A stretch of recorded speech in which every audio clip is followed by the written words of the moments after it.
СМИ и профсоюзы Северной Осетии договорились о сотрудничестве, даже круглый стол провели, мол, мало кто знает о деятельности профсоюзов республики. Вот в советские времена работа с журналистами была активнее.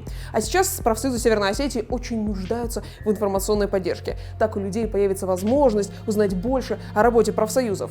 А людям вообще нужна эта возможность? Во Владикавказе прошел день открытых дверей для бывших сотрудников Электроцинка. Люди в надежде на долгие годы сотрудничества с предприятием кредитов набрали, а завод взял и закрылся. На встречу с бывшими сотрудниками пришли представители банков, их попросили отсрочить кредиты. Кстати, вопрос с трудоустройством этих людей так и не закрыт.